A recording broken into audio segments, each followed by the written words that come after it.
G'day ladies and gentlemen, and welcome to round number 5 of the 7th round of the 8th round of the 9th round of the 14th and penultimate round of the 15th and final round of the AOR Hype Energy Xbox One Oceania F1 League, the AOR Hype Energy Xbox One Oceania F1 League, the AOR Hype Energy Xbox One Oceania F1 League, the AOR Hype Energy Xbox One Oceania F1 League, the AOR Hype Energy Xbox One Oceania F1 League, AOR Hype Energy Xbox One Oceania F1 League, coming at you live from the circuit to Barcelona. We're here at the wonderful Hungaroring. We're here at the legendary Circuit de Spa-Francorchamps. We are here at the Temple of Speed, Monza. We are here in the Lone Star State at the Circuit of the Americas. We are here in Sao Paulo, Brazil at the legendary Interlagos circuit today. My name is Ficho, and commentating alongside me today is Matt212, is Josh Swarm, is Jess Games 95.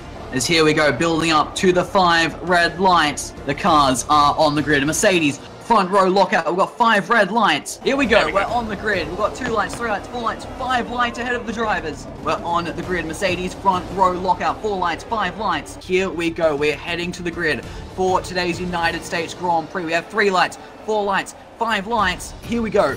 For the final time this season, the cars are just heading to the grid, and Brock is disconnected again.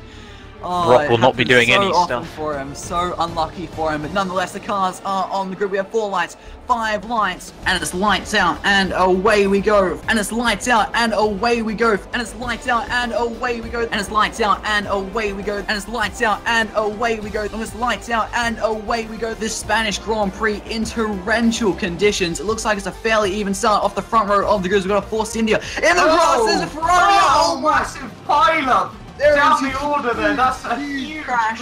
Jared is out. Both Ferraris are out. Brock Does Stuff is out. Absolute chaos. It happened so quickly, I don't even know what happened. And good start from Ryan off pole. He's got Warden up his insides. Now Ben is trying to go around the outsides. We've got 2 Ferraris on the inside, 2 Mercedes on the outside as we wind our way up through turns 1 and 2. We've got yellow flags further back in the pack as now turn number 3 favors the Mercedes on the inside. Ryan trying to get the traction now. He's still going side by side with Warden. I think he has just got the position as we head through the kink at 5. Very close between the 2 championship rivals. Down to turn number 6, Tim and Marduk getting very wide in the background. I think Master Berserk is going to slip through there as now we're settling down as we head into turn number 7. The Belgian Grand Prix is underway. It looks like it's been a decent start for New Zealand. Ryan off pole, and he's going to easily cover the inside line down into the first corner as Berserk has a look up the inside of his teammate Warden 99 into turn number 1, but he can't quite make that work. Acho is held on to second place. We have yellow flags further back in the field. I haven't quite caught what that is as Jared has made a nice move past Berserk as we head into Eau Rouge for the first time in today's Grand Prix, and now onto the Camel Straight. We've got Warden 99 breathing down the neck of Acho. He pulls to the outside as we head down the Camel Straight. Can he make this work around the outside as we head down into Lake on? The Ferrari tries to hold it around the outside. The Red Bull gives space, but this gets beached up on the curb, and Acho holds on to second place. The Italian Grand Prix is underway. It looks like a fairly even start off the front of the grid from the 2 Mercedes. Looks like Warden in the Ferrari's got a great start from the 3rd row of the grid. Looks like they're almost going 4 wide back in the pack. But the Mercedes are going to hold this down into turn number 1. The Sauber Greekmaster goes very deep there at the first chicane, but Tim Marduk has held this lead. Greekmaster is all over the place, rejoining there, dropping down the order into 6th. Warden jumping up into 3rd place. Jared making up positions at the start as well. Ho sitting there in 5th. The United States Grand Prix is underway, and one of the Haas's has not left the grid, but it's been a decent start from Warden, already covering across, dominated down into turn number 1 as we head up the hill. Looks like almost 5 wide further back in the pack. One of the Saubers pushing one of the Mercedes very wide, but Warden leads into turn number 2. Dominator sitting in 2nd. Neon Tridome in the Force India is held on into 3rd place. Then we have Greekmaster in 4th place. The Toro Rosso of Jared in 5th as we head through the S's for the first time in this race. That looks like that Haas has eventually got going. I believe that might have been Drop Bear. I'm not exactly too sure. The Brazilian Grand Prix is underway, and it is indeed an intermediate start. It's been a great start from Fens off pole position. He's going to get down into turn 1 first. Warden looking around the outside of Dominator there in the Williams. Does he get that move done? Yes, he does. Up into 2nd place as Fens leads us through turn turn number 3, onto the back straight, down towards turn number 4. Warden right in behind him, I do believe. The Renault on the outside with the run down towards the hairpin. Can Brock Does Stuff make this work? Around the outside into the hairpin we go. There's a little bit of contact between the two, and Brock has a massive slide on the curb, trying to get the power down. Is he still up the inside? No, he's not. Maybe trying to get a bit of a switch back here as the McLaren gets quite sideways, and so does the Renault as now we head up towards turn number 7. He sticks his nose up the inside of the left, and he makes that move stick. A brilliant move there to the slipstream. He's getting a good toe. Death goes defensive down into the hairpin. Brock on the outside is going to try to capitalize on having the wider entrance. Goes for the switchback. Beautiful move, getting quite sideways on the power, I should say, and he does make that move stick in the slipstream of the Toro Rosso. The Ferrari should be able to just blast past with the slipstream. Jared goes defensive. Berserk has to go to the outside. A big lockup. Can he go for the switchback and do what Brock does? No, he does the opposite and tries to hang it right around the outside. A little bit of contact between the two cars, but Berserk cannot make that stick to Jared, who's also on the back of these guys. He's going for a move on Chimchar as they head up to the tight left-hander just before the DRS detection point. He's got the inside line on Chimchar. Can he make this work? He tries to squeeze out the Red Bull, and he's been forced wide out onto the curb. And there's one overtaking opportunity left for Ryan. Can he make this move stick? This is the crucial point. The traction zone through this long right-hander. He's feathering that throttle so much. He gets good drive. He gets very good drive off that corner into the slipstream of the Ferrari. He's almost pushing the Ferrari down the back straight. He's trying to pull alongside as they go side by side for the lead. 2 corners to go. And this Chinese Grand Prix, Ryan's got the inside line down into the hairpin. Warden locks up. A little bit of contact between the two. Warden goes wide. Ryan has a very tight line. He gets the power down, and Warden's off. Warden is off, and Ryan is going to come through and win the Chinese Grand Prix. What a battle to end this race. Back to this Ferrari Force India battle. Force India goes defensive. Berserk to the outside through the hairpin. Can he make this work? Around the outside, interlocking wheels almost through the kink. The Force India the Ferrari just has to back out of that Berserk and just sit behind Poms for a second. He gets a nice run out of that long right-hander up the inside as we head down into the final chicane. Force India up the inside as we go on board the nose of the Ferrari. Through the chicane, a little bit of contact. He's got the inside line through the final corner, and Berserk does get that position. Through the final corner comes the Mercedes of New Zealand, Ryan, to win the Spanish Grand Prix. Trying something aggressive up the inside. He is gaining on the McLaren. He looks up the inside. They are side by side through Brook as he tries to squeeze out the McLaren, but he's got the inside line for Luffield. Funku is desperately trying to hold on to this position, but the Mercedes goes all the way around the outside. There you go. He's been fairly tame so far, but as the laps are ticking down, the chances to get past are ticking down. The aggression's going to ramp up. He dives up the inside of Stowe. There's contact between the Mercedes and the Ferrari. They're running side by side into the final chicane. Berserk has the inside line. Ben is trying to hang it around the outside line. Around the outside, he does so, and he gets the inside for the final 2 corners, and he makes the overtake stick as we start the final lap. Tim Marduk is going to round the final corner to win the British Grand Prix. What a race. Can Chimchar get a run on Poms? No, he can't, but Neon, the other Force India, has a great run on the Red Bull. Can he try something aggressive down into turn 1? He goes late on the brakes up the inside of the Red Bull. A tiny little bit of contact. They give each other just enough room, and Chimchar gets right around the outside, but this isn't done yet as we head down to turn 2.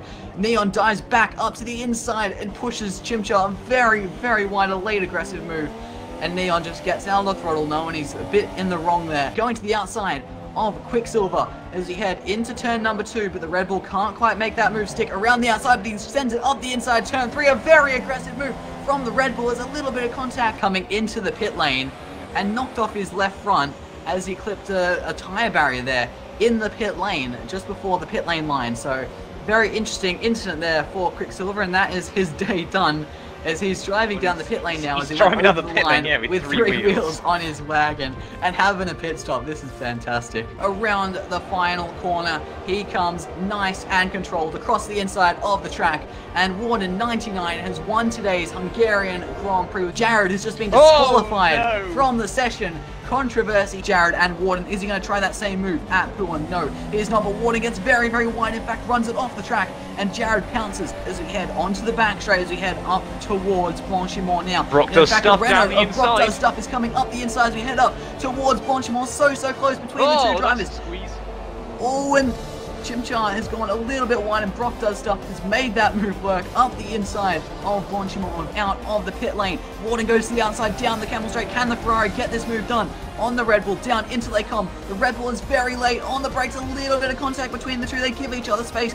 Or he almost forces HO off the track on the outside of Lake Com, and Warden does that around the outside, an aggressive move. So that's a second non-points finish this season for Warden, whereas Ryan has been on the podium in almost every race bar one.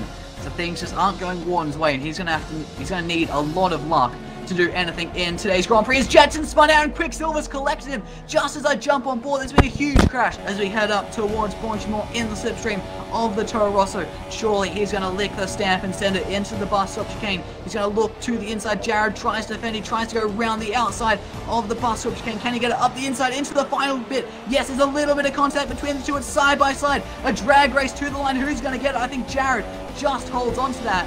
Brock's fuel for a while, and he's been doing a fair bit of conserving over the last few laps. He hasn't gone too aggressive. The run down to Parabolic here is still running in lean, but Greek's going very defensive as we head into the first Lesmo after getting a very compromised run. He's gone so wide, and the Renault just sneaks up the inside. Greek has given that position to Brock on a plate. Very hungry for this podium. He's used to a fair bit of league racing success, but not in recent times. So he's going to be hungry to get back on the podium, but Warden is wanting to take that away from the Sauber. He's looking to the outside, down into the first chicane, very late on the brakes from the Ferrari, gets across to the apex, but he's beached it on the curb there, and the Sauber has actually hit the back of the Ferrari. Warden sending it in so deep there in line. He's got the sister car of HO just in front of him, and then Aaron L3 F4 in the Sauber, of course, a reserve this week, as HO is looking to the outside, down into Parabolica, very late on the brakes, but the Sauber is pushing him a little bit wide, edging him off the racing line there, and Aaron holds on to the inside line, gets a nice drive out of the corner, but HO still sitting there in the slipstream. This has allowed Jared to get right back on this pack. Jared pulls to the inside of the sister car as we're heading down to the first chicane. Is Jared now going to send it up the inside of Aaron? He's going to think about it down into the first chicane. Can he make this move work? No, Aaron still has the inside line, and Jared's actually being pushed very wide, and this has somehow benefited HO just sitting there in the background as these two trip over themselves. Master Berserk is looking up the inside of Aaron L3F4 into the second chicane, but the Ferrari thinks better of it, not quite close enough to launch a move just yet, but a nice run out of there. Is he going to go up the inside into the first Lesmo? Yes, he is. The Ferrari up the inside. Can he make this move stick? Now the Sauber holding it around the outside, but the Ferrari still got the inside line for the second Lesmo. Can he make this move stick? No, he can't. Yes, he can. The Sauber is putting up a very good fight there. Into Parabolica for the 27th time of asking. Back on the power goes our reigning champion and championship leader, and he's heading up to the line to claim yet another victory here in AOR, and he crosses the line to win the Italian Grand Prix. It's starting lap number 4 of 28, heading up the hill towards turn number 1. Fevolution on the inside, drop there on the outside, getting very close to contact on the apex, but drop there right around the outside. Now into the slipstream of the Force India. The DRS flap is open in rich revs as we head down the straight, pulling to the inside of Palms to the Wind. We're going to slam onto the brakes at the 100-meter board, down the gearbox into second gear, clip the apex nicely, and squeeze out Palms to the Wind there. A textbook move there, and Ben is now up into 6th place as Berserk is sending it up the inside of Palms at that next right-hander. A very interesting fight between the two. A bit of contact, front wing goes flying from the Ferrari, but Tim Marduk is in the slipstream of Greek Master 99. DRS open, coming down to the end of the straight, late on the brakes, a little bit of a lockup up the inside. Greek Master doesn't fight him whatsoever. Pomsuin gets a nice exit, trying to look under the Red Bull, but that turns to the outside for this long left-hander, and there's nothing he can quite do, and that's opened the door for Greek Master up the inside of the last real corner here at Interlagos. Is he going to get that move done? Yes, he is, moving himself back into the points in 10th place, now jumping into the slipstream of the Red Bull. This is Slipstream City around this back part of the circuit, coming down onto the straight now. The Sauber goes to the inside of the Red Bull, heading down towards turn number 1. Can Greek Master get this move done on Chimchar? Yes, he can. Quite easily, pushing the Red Bull very wide, opening the door for Pomslin around the outside of turn 2. That is not going to work in the center as he's trying to stay in it on the AstroTurf. He's made contact with the Sauber and he is off, and so is HO, or was it Chimchar I should say, apologies. Getting the two Red Bulls mixed up. Chaos here on lap number 3 of this Brazilian Grand Prix. Yeah, I'm not too sure about Warden. I'm not that good of friends with him in terms of how he operates, in terms of what he thinks is going to be more important coming to this race. Championship. Oh, he's made a mistake. He's on the wall. No. The front left tire is gone. Warden is out of this Brazilian Grand Prix. I wouldn't be surprised if he does try. He's got a puncture. He's got a puncture. The rear right has gone, fending that inside line. The DRS flap open on the Mercedes. He pulls to the outside, heading down towards the center S. Greek tries to squeeze him on the outside, and the Mercedes cannot hold that around the outside. Some very nice defensive driving from the Sauber, but this is not over. Through turn number 3 onto the second of the 2 DRS straights here at Interlagos. Is the Mercedes going to be close enough to send it up the inside? He's going to try it late on the brakes. Greg turns in, and Ryan isn't quite far enough up the inside. A slight bit of contact. Ryan is on a big push here. We're about to enter the final sector of this Grand Prix. Fens is 15 seconds up the road. He's about to win the race. No need to watch him. We'll congratulate him later. Let's keep our eyes on this battle through the final real corner here at Interlagos. Now onto the back straight. That Mercedes is all over the rear wing of the Sauber, tucking in under the gearbox. Now trying to look up the inside. Greek is trying to cover off the inside line through the final corner. New Zealand Ryan, I should say, pulls to the outside, sorry. He is definitely not close enough, didn't quite have the run, and Greek Master holds on for his first podium finish of the season, and a 1-2 finish for Sauber.